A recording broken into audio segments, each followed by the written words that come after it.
ये 5 वक्त जो गधे की तरह रेंगते हैं, कुछ नहीं कहना है उनसे। पता नहीं जब लाउड स्पीकर नहीं था तो अल्लाह कैसे सुनता था।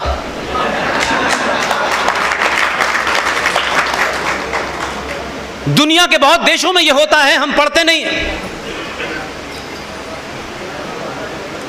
आप भी एक कार्य करें, सरकारों वरकारों के चक्कर में छोड़ दीजिए। 545 MP और 2-4 हजार 10,000, 1 करोड़ लोग मान लीजिए, वही सरकार है। बाकी 99 करोड़ हिंदू सनातनी है, उसको कोई सरकार से लेना देना नहीं है। आपके यहां सुबह 10 बजे पब्लिक लाउड स्पीकर पर 9.5 मिनट का 22 पंक्तियों का पूरे वंदे मातरम सार्वजनिक तौर से बजाइए।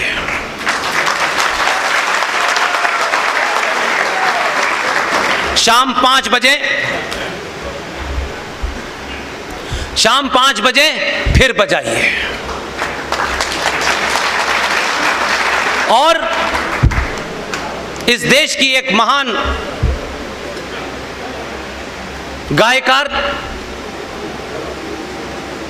लता मंगेशकर जी ने वो पूरा गाया है। मैंने चौधरी साहब को कुछ बुर्क मार कर दिए हैं।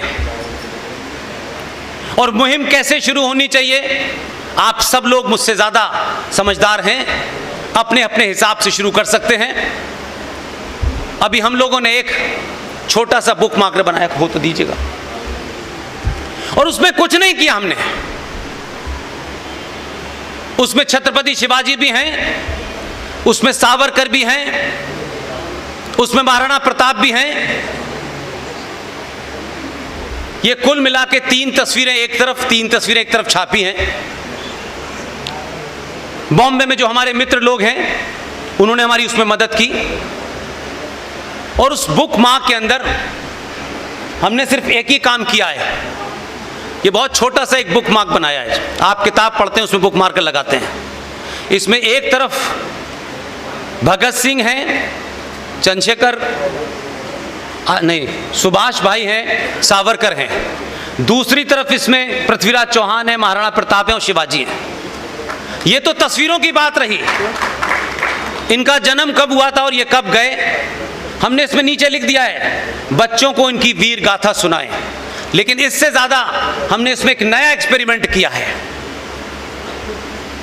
इसमें नीचे एक QR कोड बना हुआ है। इसको स्कैन करेंगे, लो लता की आवाज में पूरा आपको वंदे मातरम मिल जाएगा।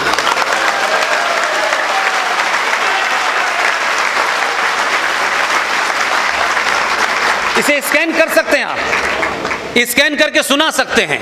और वही मैं चाहता हूं, वही वंदे मातरम आप सुबह के 10 बजे और शाम के 5 बजे देश को सुनाएं। और जिनको वंदे मातरम से तकलीफ है वो अपने कान में रुई लगाएं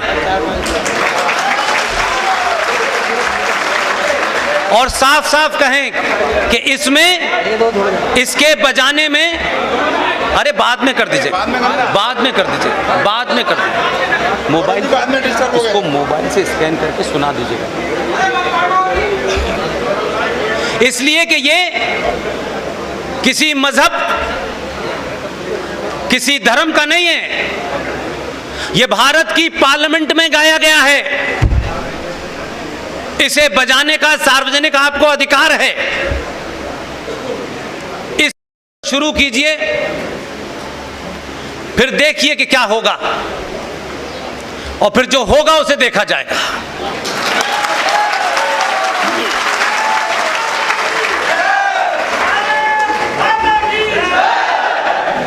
यह भी बात ध्यान रखें कि मैंने बहुत सारी बातें कही, आप लोगों से हो सकता है आप निराश हो जाएं कि मैं तो कमियां गिनाता हूं।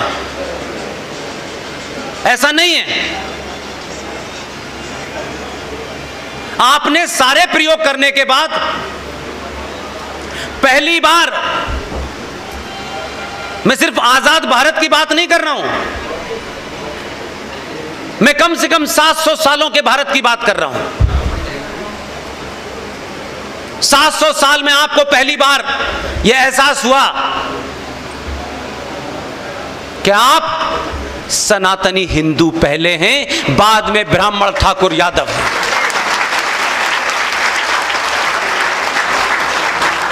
और आपके सिर्फ इस एहसास ने, जिसमें ना कोई पैसा लगता है, ना इसके लिए कोई संगठन बनाना है, ना कोई रेजोल्यूशन पास करना है, इस एहसास ने आपके अंदर आत्मसम्मान पैदा किया। इस एहसास ने आपके अंदर एक चेतना पैदा की। उस आत्मसम्मान और चेतना का परिणाम यह हुआ कि पहली बार आपने सही जगह बटन दबा दिया। और बटन दबाया तो दुनिया को यह पता चला कि यह तो अपना हीरो चुनने में, उसमें बड़ा आदर्शवाद ढूंढते हैं। यह ऐसा नहीं होना चाहिए, वैसा नहीं होना चाहिए, इसके ऊपर यह आरोप है, उसके ऊपर वो आरोप है। आप उस तथाकथित आदर्शवाद से, जो आपने अपने अंदर पाल रखा था, इस कुंठा से ग्रस्त थे आप लोग कि नहीं, दुनिया हमारे बारे में क्या सोचेगी कि हमने किसको अपना प्रधानमंत्री चुना है। इस पे तो यह आरोप है, वो आरोप है। अगर आरोपियों को सजा दिलवानी है तो आरोप लगे हुए को ही आपने चुना। क्योंकि आपकी किताबों ने यह बताया कि आप तो अंग्रेजों के गुलाम थे, आपको यह पता ही नहीं था। उसी पार्लियामेंट में उसका एक दूसरा भाषण था। मैं किसी रेफरेंस की वजह से यह आपको पीछे की बात सुना रहा हूं, हो सकता है पहले आपने मेरे भाषण में सुनी हो। आपने उसको एक कहानी सुनाई, उसने, बहुत लोगों ने कहानी सुनी, भूल गए। उसने एक कहानी सुनाई आपको, एक शेर की। मुझे नहीं पता आपने सुनी कि नहीं सुनी। एक शेर की कहानी सुनाई पार्लियामेंट में खड़े होकर के। उस कहानी को सुनाने के लिए बड़ा जिगरा चाहिए। वो ये जानता है कि कौन लोग हैं जो उसकी कहानी का मतलब जानते हैं। उसका शायद ये अफसोस है कि 100 करोड़ लोग उसकी कहानी को जान जाएंगे जिस दिन, फिर उसे दोबारा कहानी बताने की जरूरत नहीं होगी। उसने एक शेर की कहानी सुनाई। एक शेरनी अपने परिवार 4 बच्चों के साथ जंगल से जा रहे थे। वहां कोई शिकार मिला उन्हें। शेरनी उस शिकार करने के लिए दौड़ने लगे और शिकार करते करते काफी आगे निकल गए। उनके पीछे उनके बच्चे भी दौड़े। शेर ने शिकार किया और वो आगे चला गया। 4 बच्चों में से 3 बच्चे शेर के पीछे पीछे चले गए, एक बच्चा पीछे रह गया और वो पीछे छूट गया। जब वो जंगल पहुंचे, घर पे पहुंचे, तो उनको पता चला कि उनका एक बच्चा नहीं है। उनकी मां बड़ी परेशान हुई और लंबे समय तक वो उसको ढूंढते रहे, वो बच्चा मिला नहीं। उस जंगल में भेड़ियों का एक झुंड रहता था। वो शेर का बच्चा भेड़ियों के बीच में रहने लगा और उसके अंदर भेड़ियों जैसी आदत पड़ गई। बहुत समय के बाद वो शेरनी एक बार दोबारा से उसी रास्ते पे थे। उन भेड़ियों के बीच में उस मां ने अपने बच्चे को पहचान लिया। वो मां उस बच्चे के पास गई, उससे बोली, तू शेर का बच्चा है, भेड़ियों के बीच में कैसे है? बोला, नहीं, मैं भेड़िया हूं। बहुत दुखी हुई। वो अपने उस बच्चे को बहुत समझाया। 15 अगस्त से 1947 से लेकर के 2014 तक समझाता रहा वो कि नहीं, तुम भेड़िया नहीं हो। उसकी मां ने एक कुएं के पास उसको ले गई और उससे कहा, देखो, जो मेरी सूरत है वही तेरी सूरत है।